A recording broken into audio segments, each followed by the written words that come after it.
Professor Davigan, let's learn about asymptotes. He knows a lot about all kinds of stuff. Professor Dean explains. We just learned how to graph higher degree polynomials, but we also need to graph rational functions.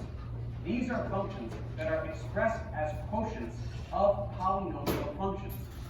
This can make things a bit trickier for a number of reasons. First, it's not as immediately apparent what the behavior of the function will be. And second, the domain will typically not be all real numbers, as it was for polynomials. Why is the domain of a rational function not all real numbers? Okay, why?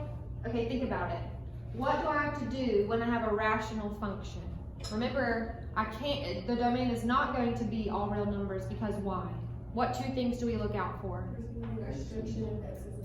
We have an x in the denominator. So what do I do if we have an x in the denominator? Set it not equal to 0. Good. We can't, whatever value makes the denominator 0 cannot be a part of the domain. Good. This is because the denominator of the fraction can't be 0, and any value for x that produces 0 for one of these terms will therefore not be present in the domain of the function. Let's learn how to graph these kinds of functions. So we looked at this yesterday. Starting with the simplest, 1 over x. Immediately, we know that x can't equal 0, so 0 is not part of the domain of this function. But what happens on either side of x equals 0? Well, let's plug in some numbers. -1 gives us -1, so -1 is part of the function. As we go left, we get closer and closer to 0 from the negative direction, with the limit of reaching 0 as x approaches -infinity. So the function approaches 0, but never quite gets there when we go left.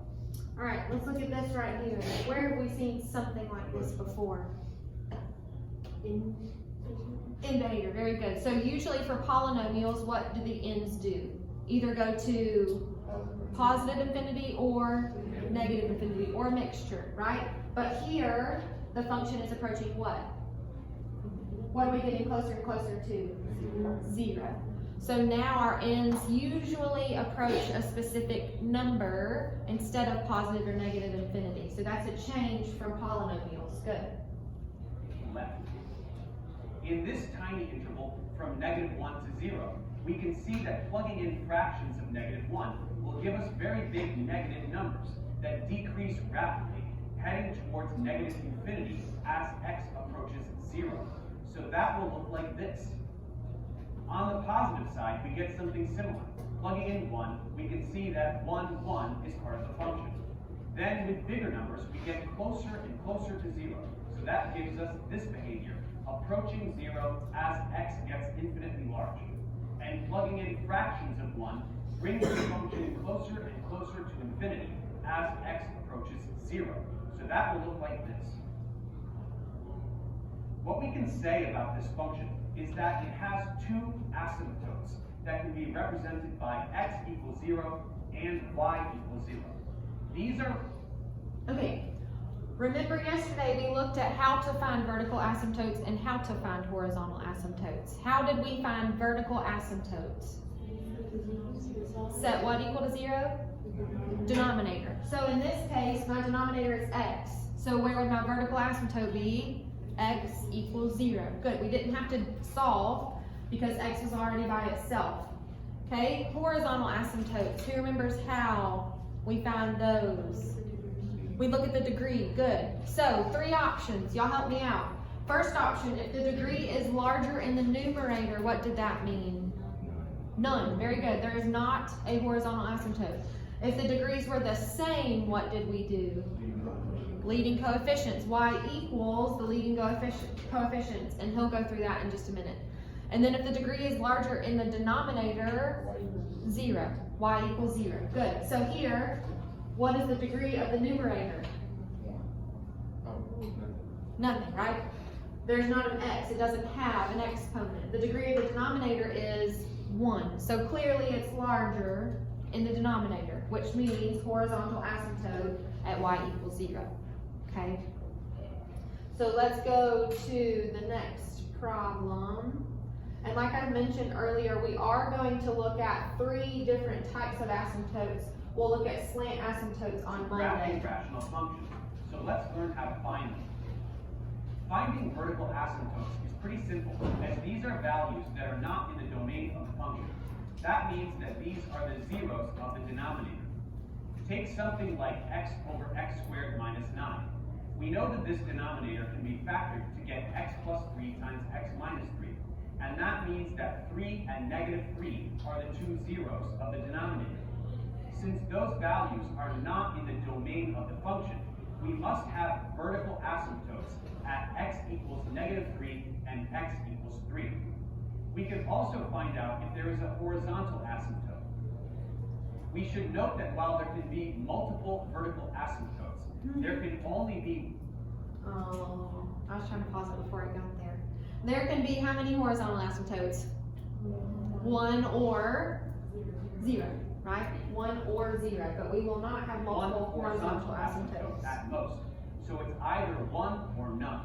To find out which, we list the numerator and denominator of the function as polynomials in standard form, not as products of factors. Then we look at the leading terms.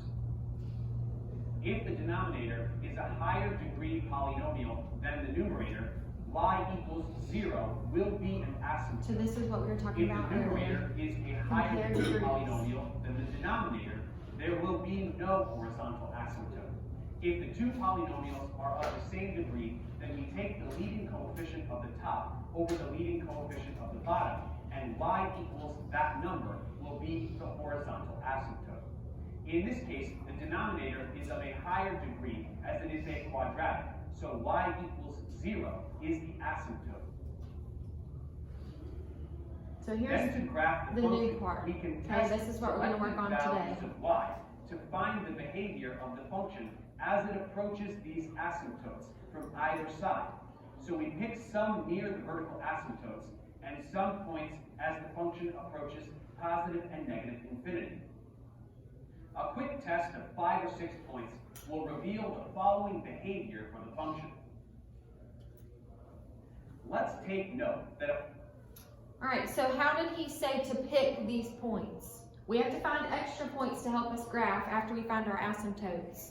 How do we pick those points? Good. I want to pick points around my asymptote so that I know what's happening, okay? Because this piece of the graph could be down here, right? I don't know that unless I plug in a point close to it, okay? What's something interesting that you notice about this graph? What do you notice? Anything interesting? Okay, it kind of looks like x cubed in the middle. Good. This is a what? Horizontal asymptote. But what happens along that asymptote? It goes through it. Okay? This happens a lot in these rational functions, especially if you have 2 vertical asymptotes. Okay? If you have 1 vertical asymptote, usually it does not happen where it crosses through the horizontal asymptote. But that horizontal asymptote is referring to the ends of the graph. Okay? It does not necessarily apply to the middle. And clearly we can see that because of this point, 0, 0. It crossed through the asymptote. Okay? So the horizontal asymptote, like I said, has to apply to the ends of the graph, not necessarily to the middle. All right? Does that make sense to everyone? Any questions on this? All right, so let's work one together now. Go through those points, and I'll write out some steps for you to take when you find these, okay?